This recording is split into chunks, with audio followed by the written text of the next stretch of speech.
Un écrivain qui a beaucoup reçu et qui pense qu'il faut donner ce qu'il a reçu, qui a l'intime conviction qu'on attend beaucoup de lui.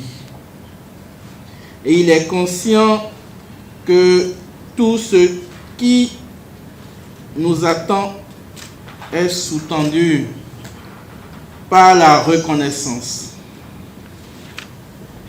Ma reconnaissance à Dieu, Maître et Créateur de nos vies, et aux hommes et aux femmes de ma famille biologique, spirituelle et fraternelle. Je me permets de nommer mes familles biologiques qui continuent de me structurer.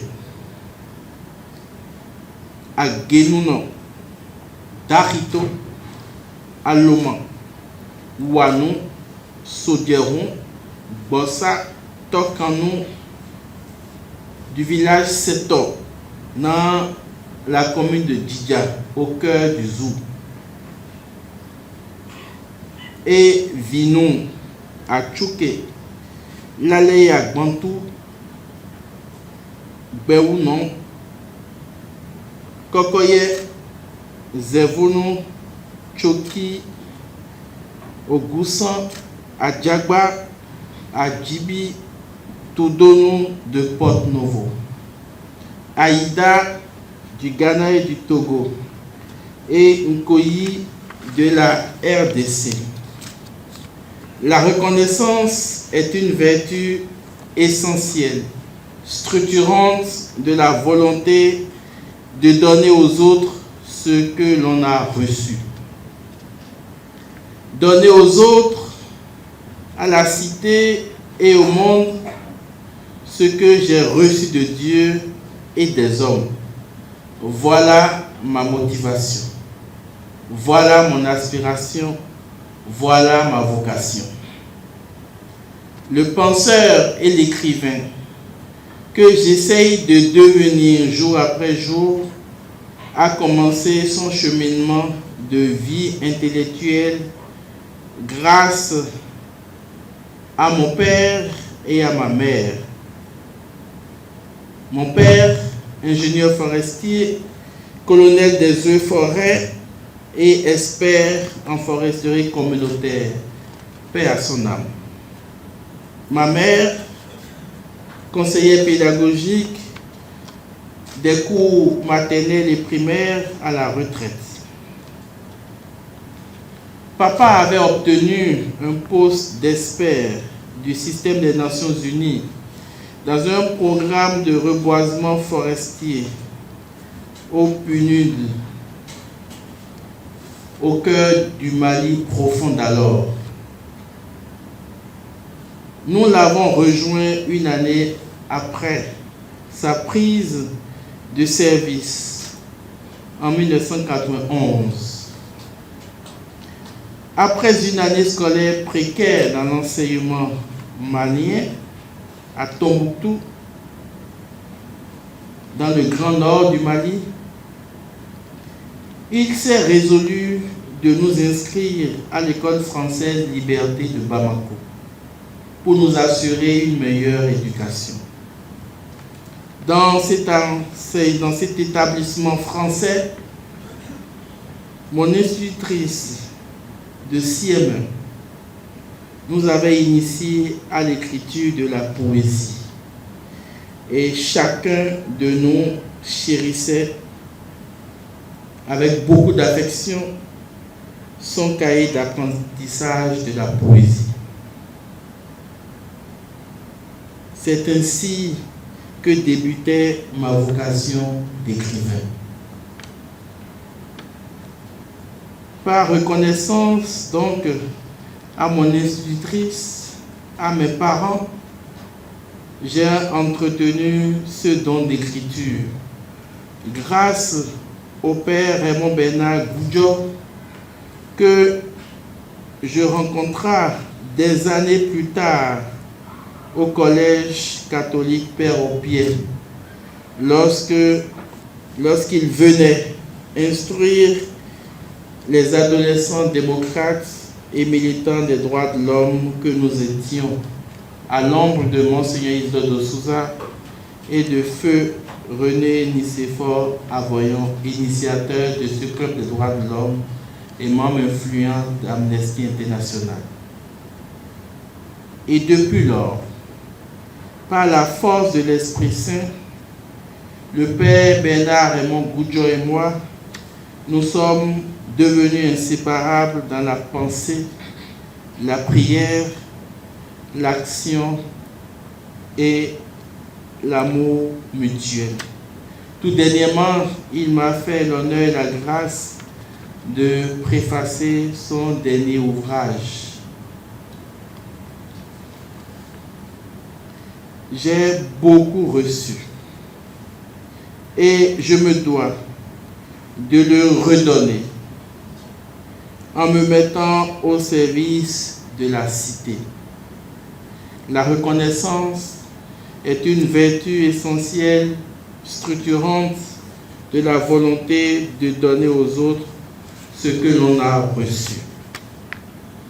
J'exprime ma reconnaissance au docteur Espédi Ologu pour sa très brillante présentation de l'ami qui nous rassemble aujourd'hui, le pouvoir du déni, chronique d'une démocrature assumée. Je le remercie surtout pour son amitié fidèle, datant d'une vingtaine d'années. À l'époque, nous nous sommes rencontrés à un tel exercice, à un lancement de livre. Ma filiale reconnaissance à vous tous qui êtes venus nous entretenir, qui êtes venus nous écouter et partager avec nous vos expériences. Merci à tous nos frères et sœurs journalistes qui essayent d'exercer leur métier avec prudence, délicatesse et fermeté.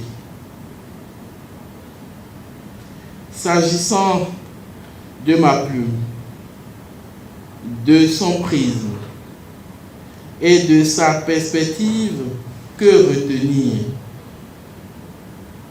Je retiens l'extrait de la lucide postface écrite par un brillant postfacier de mon livre intitulé « La frénésie du messianisme, balise éthique contre les lâchetés et marasmes politiques », publié aux éditions Les Impliqués du groupe L'Harmattan à Paris le 28 novembre 2017. Avant la frénésie du messianisme, je me suis penché sur la question de la soif du pouvoir. Un ouvrage écrit aussi en temps réel entre 2006 et 2011 et publié en 2011. Donc je suis dans la tradition de mon écriture. Je ne me révèle pas aujourd'hui parce que nous sommes à l'époque des révélations, mais je suis dans la continuité, dans la logique de mon écriture. Dans la frénésie du messianisme, donc, le postfacier disait ceci. Il portait un jugement lucide sur ma personne et sur mon ouvrage. L'essai que vous venez de lire est un livre de révolte et de dénonciation commis par un habitué du genre, l'abbé Arnaud-Éric Aguenounon. Il y a quelque temps, le même auteur, dans de précédents ouvrages, avait déconseillé une soif trop grande de pouvoir et recommandé que nous nous libérions des peurs structurales qui nous empêche d'aller courageusement vers l'épanouissement de chacun et de tous. Dans le présent ouvrage, comme s'il s'impatientait d'être écouté et entendu, le jeune auteur enfonce le clou.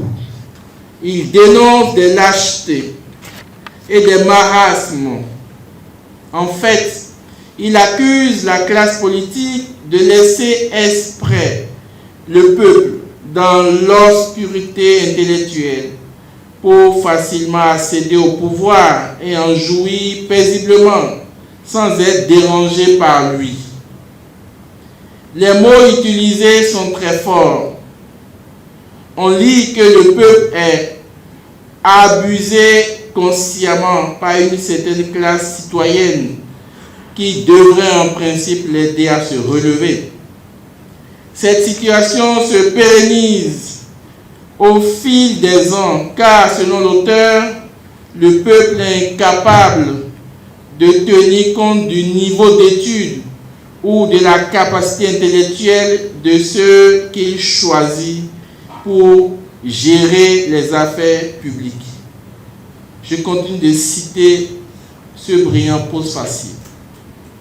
Dans ce contexte de double incapacité, d'une part, du côté du peuple, en ce qui concerne le choix de bons dirigeants, d'autre part, relativement aux dirigeants dans l'espace d'une gouvernance judicieuse, imprégnée de principes éthiques et moraux, le constat du recours intempestif et récurrent au messianisme politique devient une inquiétude.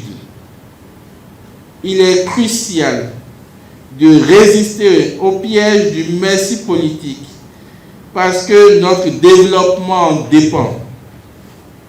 Pour l'auteur nous avons déjà assez de mal à décoller. Si les distractions et les diversions malsaines du Messie s'ajoutent, imaginons la suite, s'inquiète-t-il. Le messianisme est donc fortement dénoncé, car, à y voir de près, il constitue une machine d'instrumentalisation et de musellement qui crée et entretient un marasme poussé. Le Messie utilise des artifices religieux et politiques pour accéder au pouvoir et ou s'y maintenir.